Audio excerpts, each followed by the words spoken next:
So, welcome, George. Welcome to the Commercial Multifamily Masterminds.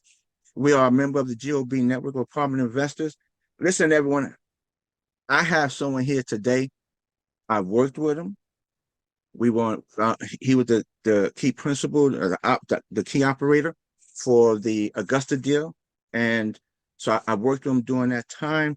And I'm gonna tell you something. I've learned a lot from him because I learned how one thing about George, he stayed calm. I like that, and we were able to ask. I was able to ask him questions to learn more about underwriting.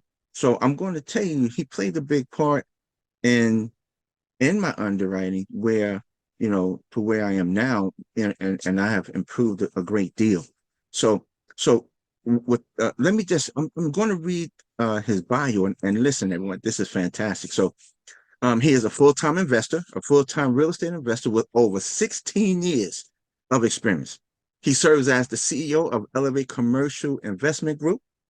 Elevate has successfully acquired over 8,000 commercial multifamily units, and as the primary and as the primary deal sponsor.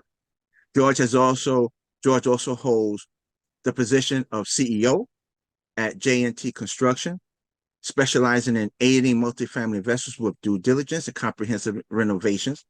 He also he has also he has also known he has also now launched, excuse me, an in-house property management company. Wow, I didn't know about that one. And Elevate, it's called Elevate Real Estate Management, which makes him now completely integrated. Completely integrated. He is based out of Dallas and currently owns properties in Texas, Oklahoma, South Carolina, Florida, Arkansas, and South Dakota. So, George, I got to put this in. George also runs a multifamily coaching program where he helps others grow their multifamily real estate portfolio. So, George, I just want to say thank you and welcome to the Commercial Multifamily Mastermind Group and everything. I read a little bit of your bio, but can you just describe your journey into the commercial multifamily space, underwriting, and what was it that drew you to the field? Absolutely, man. One, thanks for the intro. I'll try to fill it fill in the gaps there, right? There you How I go. got to where I'm at. So I'm studying to be an electrical engineer, and even while studying to do that, I knew I didn't want to do it. I was always good at math and numbers, so it's kind of what led me down that path. But wanted to be a business owner, and I kind of when I was doing my research, I got started focusing on real estate. I saw a lot of successful individuals either built their wealth or they magnified it using real estate. So that's what I chose, and started doing some deals on the side and whatnot. Started in the single family space. Hmm. Hired a coach, and that's kind of what really amplified and sped up my growth. Um, did enough to where at that time I was working at UPS in the engineering department. So I did enough deals to where I quit my W-2. That was about 16, 17 years ago. Started doing real estate full time. Did anything and everything you can think of in the single family space, and then started kind of working my way up to small multi, and um, brought on the construction early on because that was an issue I kept running into, was finding a good Right. contractor to be able to scale. We're doing a lot of fix and flips. So brought that in house, and then started doing some new development and ground up deals. And then finally, about 7 years ago, I was introduced to multifamily syndications, right? Where before that, I didn't realize that I could syndicate a deal, bring in other investors, and acquire these 100+ unit apartments. So I kind of fell in love with that, right? I mean, it had the instant scale that I had been building all these years to get to just one deal. Right. So started putting all my focus and times towards acquiring multifamily properties, invested passively in some at first to kind of just get a feel for it. And then, like you mentioned, at this point we've acquired over 7,000 units or so, and we've exited a good amount as well. One being that one in Augusta, which was a great Right, exit. Um, and that's what led me here. As far as underwriting, like I mentioned, electrical engineer, always been good with numbers. So the underwriting part of it and the modeling part of it came somewhat easy to me. Really, the hard part to get a grasp on is the assumptions, right? And right. and there's so many assumptions being made when somebody's underwriting a deal. Hmm. What's the Hmm. right and wrong assumption, right? And what's feasible and what's attainable when you're plugging in some of these numbers. And wow. Well, I'm gonna tell you from right now. When I first got into this realm, I used to be all over the place. Right. I was jumping around. I was in this market. I was in that market. I'm gonna tell you the truth. I was across the whole United States, man. But my coach said to me at that time, he said, Daryl, he said, as long as you keep jumping around like this, you're never going to get a deal, right? And oh, sorry about that. Let me. He said, you're never going to get a deal. So, so I'm finally focused. But you know something? I had the hardest time picking a market that I could focus on. How did you pick your first market? What were the indicators that said to you, this is the market that I'm going to invest in? Yeah, that's a good question. So, at first I wanted something in my backyard. I'm, Right. I'm in Dallas, good market, right? Um, but after about a year of underwriting deal after deal after deal, um, it was too good of a market almost, right? Too hot, and I was having trouble finding a deal. And some of it could have been um, getting used to the underwriting and whatnot. But what I decided to do was step outside of that box and not just look in my backyard. And I kept it kind of I wanted to be able to drive there, right? Right. So an easy drive. So I kept it at like maybe a 3 hour radius around Dallas. And the first deal we ended up landing was in Temple, Texas, which is about an hour and a half or so from Dallas. It was a smaller market, but it had good um, population growth, and this deal was specifically across the street from the university that was there, and um, had a lot of good indicators. Needed to be was a C class property that hadn't been renovated, and uh, really needed a lot of love to it. So um, yeah, I think that's what got us our first deal, and the one after that was in Oklahoma. So still outside of Dallas. And I'm not saying Hmm. you have to go outside of where you live, but Right. um, we also own a lot of deals in Dallas. So we ended up Right. getting more deals in Dallas. But Right. I don't know. That kind of helped me take the leap and find a deal. Right. So I live in New Jersey, and I'm glad you mentioned about investing in your backyard. I live in New Jersey, and I'm gonna be honest. Even when I first got into this 6 years ago, I was like, I'm not investing in New Jersey. And the reason why I don't like New Jersey, the I don't like the politics here. So and some people say, well, I want to be in a landlord friendly state. No, I don't want to be in a landlord friendly state. I don't want to be in a resident friendly state. I want to be in a state that has equality, right? That's equal. Your landlord, you don't do right, you're a bum. They're going to get you. You're a tenant, you jack up, we're going to get you. So I want to be in a fair place. But when I was trying to pick that market, I wind up picking. I wind up starting investing in the Houston area, and it was Houston and Arizona. But the one thing that I had to look at was population and job growth. So my question to let's say you're talking to your students right now. What would you tell them? What type of key indicators should they look for in population growth? What type of key indicators? Like, don't go over, like, go, you want to see a 2% growth or three. Is there certain key indicators that you will say to your students, this is the number you're looking for population growth, job growth, medium household income, stuff like that. What do you tell them? Yeah, so I mean, I don't have the exact number, right? But what I Right, what I right. tell them is usually I want to find a look at a market that has over 100,000 in population. Okay, Um, okay, there is some exceptions there. okay. It's right outside of a large MSA and the Hmm. growth is kind of extending out to it, then that would be an exception. But that's one. Right, Two, as far as the population growth, it's not a certain number, right? Like I want to see a yearly consistent growth throughout a 10-year, 20-year yeah, span, whatever it is. I want to see it consistent. I want to see it growing. I don't want to see one year had a negative 2%, and then the next year had where it's fluctuating.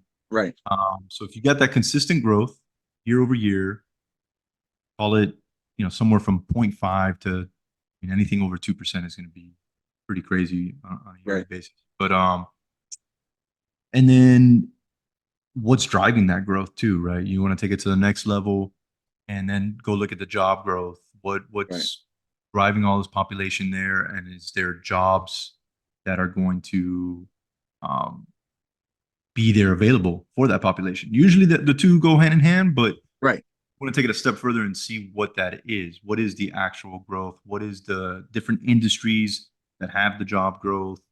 Um, and that, I don't have an exact science to that, just other than you want to find a market that's diverse with the different Right. industry. You don't want one that's heavy on just one industry because that can really hurt you come a recession, or if Hmm.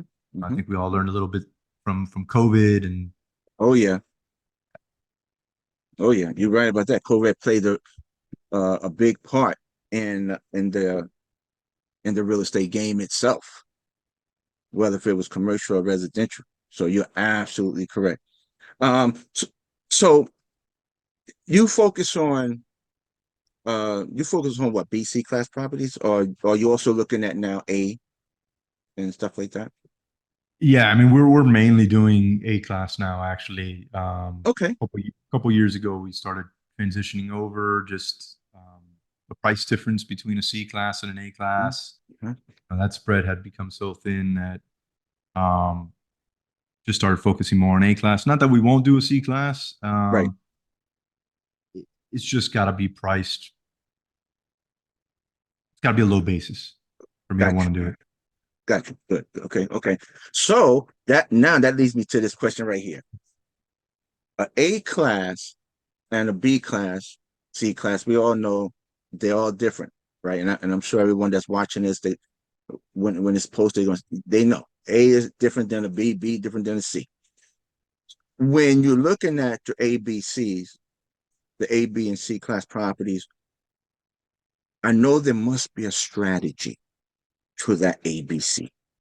Can you just tell us what is some of your strategy that when you're looking at a B, when you're looking at an A, um, that what's the strategy that says, okay, this is the plan for this A class, and this is the plan for this here B class, because I know that they're two different classifications of a property.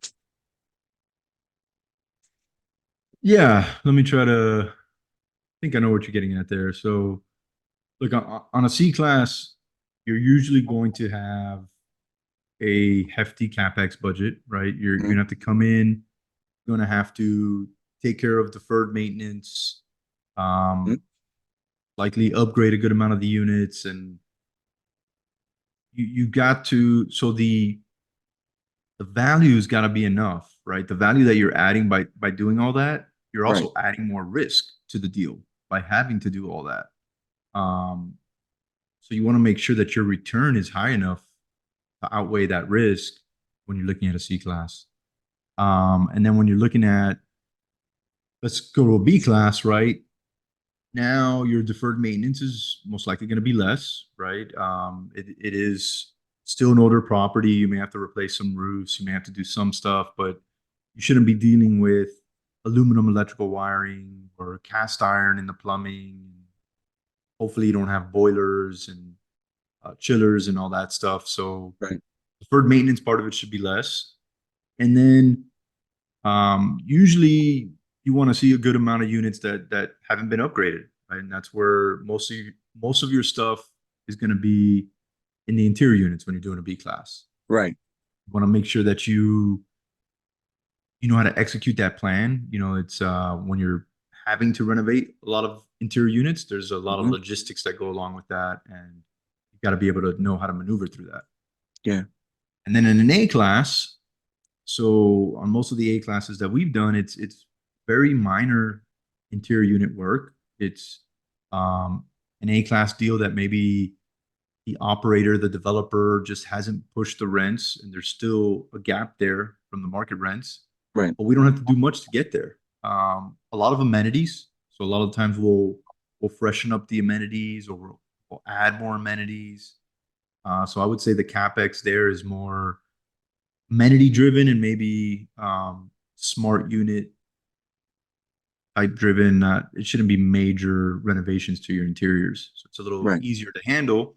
Now your returns might be a little bit lower, but Right. your risk is lower. So Okay. So so now let's look at the underwrite for a minute, and because now we're going to get the investors involved. You have this A class property, you have a B class property. I'm not even going to talk about the C for right now. We're just going to talk about the A's and the B's, right? Your returns on your B is not going to be the same as the returns on the A's, right? Um, how do you when you have an investor, say a new investor that's, hey George, I want to invest with you. Um, and they may have some experience where, look, I've been investing in B class properties and I've been getting a 15 on IRR and an 8 on the average COC over 5 to 7 years. But for A class property, do you want do you expect those same type of returns, or are you saying to your investors, well, this is an A class property, the risk isn't there as much, so you can expect the returns are just going to be a little lower. So instead of an 8, maybe a 7 or something like that. What do you tell your investors about that A class that's different than the B? yeah, and this is we get this question a lot, right? Oh, how are you going to add value to the A class? And the type of A class deals we buy are not your most beautiful deal, A plus class, and they're already getting the highest rents. It's still a value add deal, right? It's not a stabilized A plus class apartment that we're buying. It's something that we've determined that they're not reaching market rents. There's all this other income that we can be getting. They're spending their money. They're not being efficient with their expenses. Mm-hmm. So in general, our returns are going to match most likely that B class, and it's not going to have the same risk, right? Because you're not having to upgrade all these units and Right. have all that capex part of it and the logistics of it. So yeah, usually the expectation is going to be the same as a B class. Wow. Okay. Because that's good to know, because like I sort of shifted away from the C's because of the economy, and I started looking at more of the A's and the B's. But I knew that in my mind I was saying, well, my returns are not going to be the exact same as a B. I was looking at maybe even holding my A's longer, from instead of doing say a 5 year hold, maybe a 7 year hold. Um, do you Which look is not at a bad idea. thanks?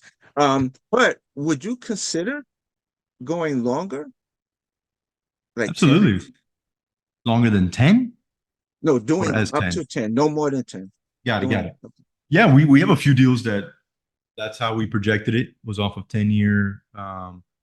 Look, when you're buying an A class asset that's in great shape, Yeah. uh, why not? Right. I know, your big return isn't going to happen on that until that exit. Right. But at the same time, it just gives you such a longer runway and more time to time the market. Right. Right. Versus having something coming up in 2 years, 3 years, even 5 years, where you have to exit. You've set that expectation, and now you don't get the luxury of kind of timing the market for the best return on the exit. So yeah, the issue doing that with a C class or maybe even a B class is that you start running into the life of certain things. Right now, you start getting more deferred maintenance, and now you've got to come up with more cash. So that's where it gets trickier on the C Right. and maybe B class.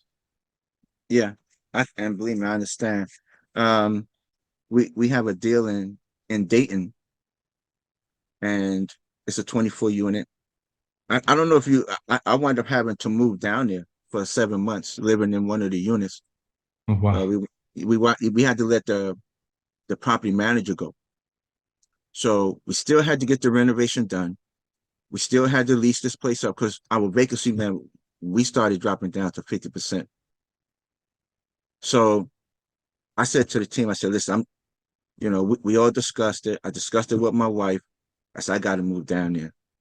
So I moved down there. I lived there 7 months, turned the place around, got it leased up, renovated the place and everything.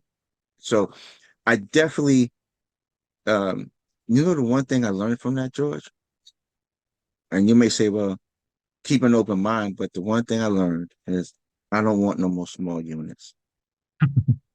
I don't know. Yeah, I I could have don't told you want that, small man. You should units. have asked me that one. Yeah, I Yeah, my learned a first lot one was from that. 37 units, and I spent a lot of time out there, man. Yeah, Thank God it was only an hour and a half away, right? Like, but I yeah, spent a lot of time out there. It was yeah. just the side of it is hard when you got. Yes, it is. Wow. But I will tell you one thing. I learned a lot Hmm. living on that property, working with those residents. I learned a lot, man. I really did. But but this isn't about me. So, but George, right now the economy is shifting. Um, I know you've been through COVID. Right now, we're starting to see interest rates come up. And now they're starting to fluctuate, but things are changing in the economy. So, how do you factor in economic and market volatility when you're doing your underwriting process? Yeah, I think that goes back to what we were just talking about. Give yourself that runway, right? Okay, A 7 to 10 year term gives you that. right, When you start trying to do a 3 year deal or a 5 year deal, it's hard to tell where we're going to be. correct, But if you look historically, right, you kind of look at it on a high level, we all know what a cycle does. We just don't know exactly when to time it, right? correct. So, we all know we're in a down cycle, right? That's obvious. Everybody knows that prices are not where they were a Mhm. year and a half ago, 2 years ago, whatever it is. Um, Question now is, okay, when is it going to, one, are we at the bottom? And two, when is it going to start going back up? So, Correct. when you're doing these, and then I think the other thing is, everybody talks about conservative underwriting, but forget conservative. How about realistic? Like, All make right. your underwriting realistic. Like, Right.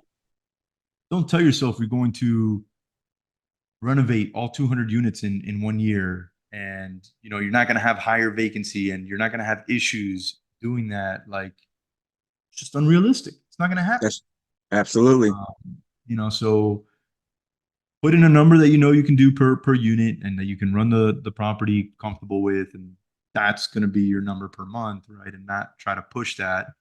um, don't go nuts on your other income. Get things that you see. Don't go nuts on your rent either. right. Ideally, a lot of the times we're looking for rents that we're already capturing on site, and Right. that becomes our rents. The highest rents per unit, and then that's our target rent. um and that could be pretty conservative, but just create a business plan that's achievable is what I'm trying to say. Gotcha. Gotcha. Do you incorporate? Because I incorporated my underwrite an emergency. I call it operating expense, but it's like emergency money. And I usually, depending on when I was underwriting C class properties, I would make it 1 year. That I would say 1 year debt service plus 1 year expenses. But if I'm working with like a class or a B class, I usually just do 1 year of debt service. When you underwrite, do you also have emergency money that's that's waiting, just sit there just in case if something happens? Yeah, look, I think that's really smart. You know, you don't want to undercapitalize a deal. Right. Um, and there's several things that go into that. You also don't want to overcapitalize it either, right? You're going to dilute all the returns, and it's going to be hard to get things to pencil if you're overdoing it. So you got to kind of find that sweet spot where you're building yourself a nice, we call it an operational reserve, Hmm. um, and where you've got a nice cushion there, and you can, something goes wrong, you've Right. got some funds there. You're not doing a capital call to your investors. You're not putting in member loans. So yeah, we've definitely learned over the years, and on our deals, we do have that. We don't have a set number. It just depends on the type of deal and what the cash flow looks like year one, and how we Right. feel about it. But yes, there's always something there. Cool. Cool. Um, let's talk about T12s. When you're looking at that T12, I know that T12 is telling a story. There's a history behind that sucker. When you're looking at that T12, can you tell us what are you looking for? That's going to pop out to you. It's going to say, "Yo, there's a history here." Can you tell me?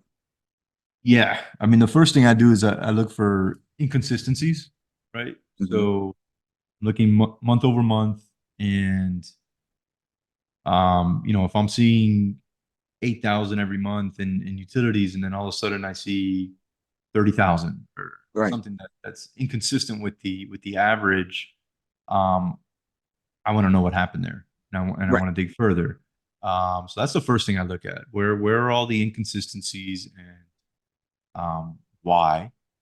Um, if anything's above average for that class and that um, in that area, if your R&M is really high, then I want to Hmm. know Hmm. why, right? And Right. these are all questions that we go back to the seller or the owner, and we ask them, right? We ask them the hard questions. Hey, why is this here? Right. Why, where's all your bad debt being written off? I don't see it anywhere here. Once a year? What's going on here? Um, so yeah, I think that's the big thing. Just going month by month, and taking the Right. time and looking for where the numbers don't match. Cool. Cool. And how do you on the other income, where it says other income and stuff like that? Sometimes you see a big number. Well, let's say depending on the deal, but let's say you see a big number. It's for the late fees, non-sufficient fund fees. But you're looking at this your other income, and late fees is like $70,000, man. You know, whoa, that's a lot. Do you incorporate now? Do you say, "Yo, take that out. We're not going to count that in," or do you still use some of that in your underwrite? Yeah, no, if at that point I would probably refer to an average, and not use that Got number, you. because I mean, my guess is that it's probably got high delinquency too, and um, everybody's paying late, and uh, our plan is going to be to fix that, right? There's Got always you. going to Yeah. be, when it comes to C class, you are going to have some of that, obviously, so you don't want to Right. completely eliminate it, Right. but we'll go to historicals and just the average for that type Okay. of class and plug that in. Got you. Okay. All right. Because yeah, because what I had been doing, I was like, underwriting. I'd be looking at these the late fees and the non-sufficient fund fees. And you know what I'm looking to do is try to really eliminate that sucker. I don't want no late fees, right? Right. So so a lot of times what I do, I wind up just removing it and uh and in my underwrite, of course it makes somewhat of a difference, but you know, I'm like, whoa, this is crazy. So, you know, but so let's say, because this is interesting. Uh, uh, this is really interesting. Let's jump over to the rent roll. Yeah. When you're looking at that rent roll, what is it that you're specifically looking for on your rent roll? Oh gosh. A lot of things there, right? So I want to see, kind of talked about the highest rents that are for each unit type. You know, what are the Right, highest rents they're hitting, right, and are those one-offs or are they recent for one, right. and two, are they one-offs or is it something that they're getting on a consistent basis? Hmm. I want to look at as far as the tenants. You know, how long have they been there? Right. Um, Obviously the loss to lease. You know, are there a ton of, and this plays into a lot of different things, right? Look, if you've got tenants that have been there for 10 plus years and they've got a massive loss to lease, I'm guessing your business plan is going to be to make up that loss to lease. You're going to have to factor in a higher vacancy. Somebody Yeah, that's, you're going to now come to them and tell you to pay $400 more, 350 more. They might not be able to afford it. They're definitely not going to be happy, right? So, exactly, exactly. you know, so factoring that higher vacancy, if that is the case, we want to see how many month to months, you know, how many leases are expired and they're just on month to months, which is Right. another one, right? Your month to month fees. You want to Hmm. look at that too, and you don't want to carry that over to your underwriting as well, because um, then you're going to be increasing the rents and your month to month fees. But it depends on how the month to month fees are charged as well. It may just be rolled Right. up into. But Right. what else am I looking at there? You know, obviously taking the average rent and kind of factoring in what the true loss to lease is there. Mhm. I think that's about it. Okay. Do you would you consider the NTVs, the notice to vacate? Like if you see that you have, let's say you already have 6 units, it's a 100 unit property, you got 6 units that's vacant, but you notice you got an NTV, a notice to vacate of like another 6 or 7. Do you also take that NTV, those NTVs into account for that vacancy? That's a good question. Not necessarily unless it's a large number, right? Right. If it's, because you got to assume that they're also going to keep leasing, which could be a bad assumption too. Mhm. Renewals as well. You want to make sure that they continue to renew. I will mention, just as a tip here, you know, one thing we do with the A class is we, in our contract, in our PSA, we set the rents, the renewal rates. Right. So that 3 months that we're looking to close, Right. that seller is already renewing the rents at the renewals that we want. So he's already starting to implement our business plan. And that's worked very nice. You know something? I did the same thing for Dayton property. Yeah, I It'll did the set you back same. quite a bit if you think about it. You know, those 3 months, and especially if you got a lot of the last deal we did, there was a lot of leases expiring. So that's something else we'll look at in the rent roll. You know, Wow. That is upcoming that's leases are expiring. exactly what I was looking at. Seriously. Yeah, yeah.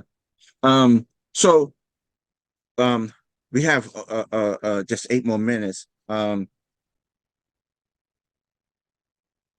Do you compare when you're looking at your rent roll, you're looking at that T12, and I know that there's sometimes the rent roll could be, I do wish the rent roll could be like, because this is February 13th.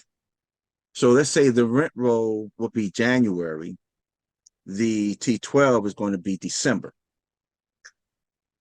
How much of an adjustment do you make, since we know we're dealing with a more current rent roll and that T12 is at least 1 month different? So do you make any adjustments in your loss to lease and your vacancy and any of your numbers when it comes to your underwriting?